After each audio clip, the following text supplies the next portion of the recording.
Hey everyone, welcome back to the channel. I want to talk about some older games that kind of helped me become the gamer and video essayist I am today, and I feel like Gears of War is the perfect place to start.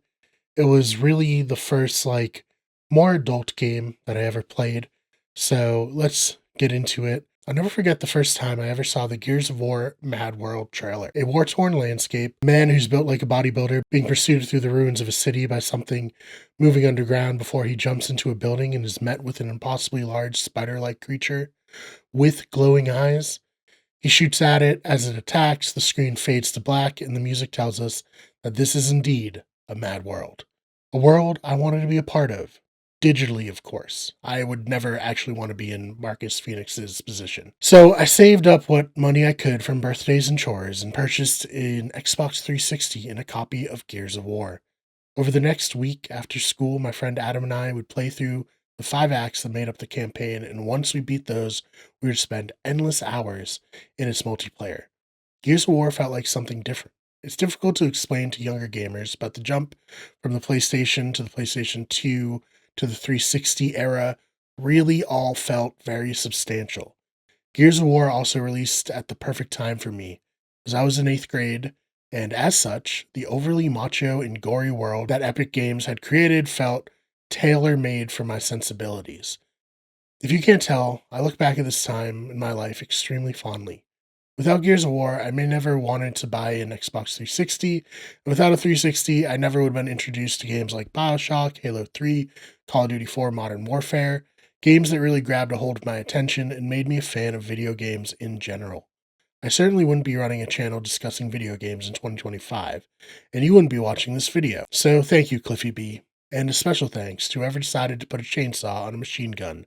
That was seriously genius. But most importantly, thank you to whoever cut that trailer. One of the things I really want to experiment with on this channel is looking at older games. Not necessarily retro titles, but titles within the 7th and 8th generation that really contributed to my fandom as a gamer. As I already laid out, the original release of Gears of War had a profound effect on me and my love for gaming, so it felt like the perfect game to start this series off with. So I enlisted the help of my friend Ryan. I would have asked Adam, but truth be told, I haven't spoken to him in years.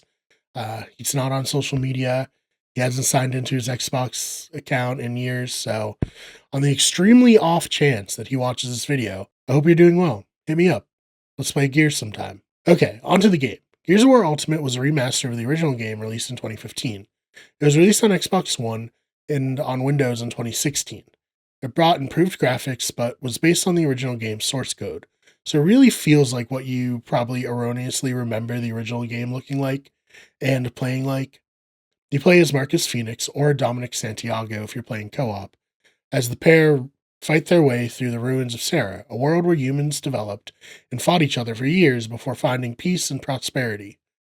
This was followed by a 79-year war over the resource Emulsion, which promised unlimited energy. The Union of Independent Republics faced off with the coalition of ordered governments, with the coalition ultimately winning out. Soon after the end of the war, the Locust Horde emerged and wiped out most of humanity. Well, the ensuing fight against the Locusts really did, as Marcus's father Adam and Richard Prescott, the leader of the Coalition of Ordered Governments, or COG, essentially went scorched earth to prevent the Locusts from inhabiting the surface of Sarah. Maybe it should be scorched Sarah, but doesn't matter. Humanity was on the brink in their fight against the Locusts, which is where the first game picks up. Marcus Phoenix was jailed for abandoning his post to save his father. Ultimately, he was unsuccessful, but still court-martialed. Dominic Santiago pardoned him to get his old friend back into the fight. I'm not going to sit here and say that the writing for Gears of War deserves a Pulitzer Prize or anything, but I do believe the writers knew what they were doing with this title. They play in the conventions of action movies, badass men stepping up to put their lives and limbs on the line, always succeeding against impossible odds, while sharing a bromance with their right-hand man. It's campy, but it's just so much fun, if you allow it to be. The cogs ooze bravado and testosterone, making quips as they mow down wave after wave of enemy. Those enemies, the locusts, are the perfect adversary for a video game. Just as big as any cog, and looking like demons from hell, more than the insects that their name might make you believe they would look like. They're hyper-violent and equally capable. You feel like your characters are truly in the fight of their lives within any engagement, and their horrible appearance makes you unsympathetic as you chainsaw them in half. What I really appreciate about this game is just how old school it feels.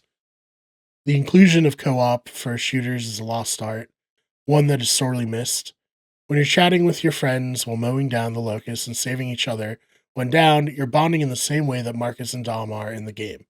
Granted, their lives are an actual hellscape, and you're probably a bit high playing an Xbox 360 game, but you get my point. Instead of an open world, each act includes several levels that you must fight through.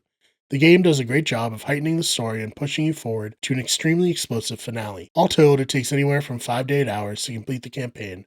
In a world of ever expanding titles with hundreds of hours of content, this serves as a refreshing change of pace. I wish more games would revert to this style rather than trying to pad out their runtime with optional side quests that often consist of clearing out enemy bases and they all just start to blend together. The reasonable runtime never felt rushed. Your mission is to wipe out a bunch of locusts with a light mass bomb to hopefully end the conflict. First, you have to map out the locust tunnel systems, then you deliver the bomb. Unsurprisingly, the locusts are not too keen on your actions and throw everything they have at you in an attempt to stop you in your tracks. The enemies are fairly diverse, the locust foot soldiers being the easiest, but as you go along, there are high level soldiers with stronger weapons. Giant spider creatures from the original trailer that can only be killed with a specific weapon called a Hammer of Dawn, locusts that chase you down and tear you apart if caught, and a beast that looks like the T Rex mixed with the Rancor from Star Wars, outfitted with a cannon on its back and guns on its arms. There's also a final boss, a giant locust general named Ram, that kills your commanding officer in the first act, and he's kind of always around during the campaign in the background, eventually discovering what you're up to and setting up a final face-off with him as you attempt to deliver the light mass bomb. Also, there are these little locusts that have emulsion within them, and if you shoot them, they explode like a bomb right next to you. Very annoying, not a fan of them. Ultimately, replaying Gears of War Ultimate brought back the feelings I had about gaming when I was a kid. It's cheesy and a bit dated now, but the gunplay is fun, and short campaign time makes it so you don't feel like it's wearing out its welcome.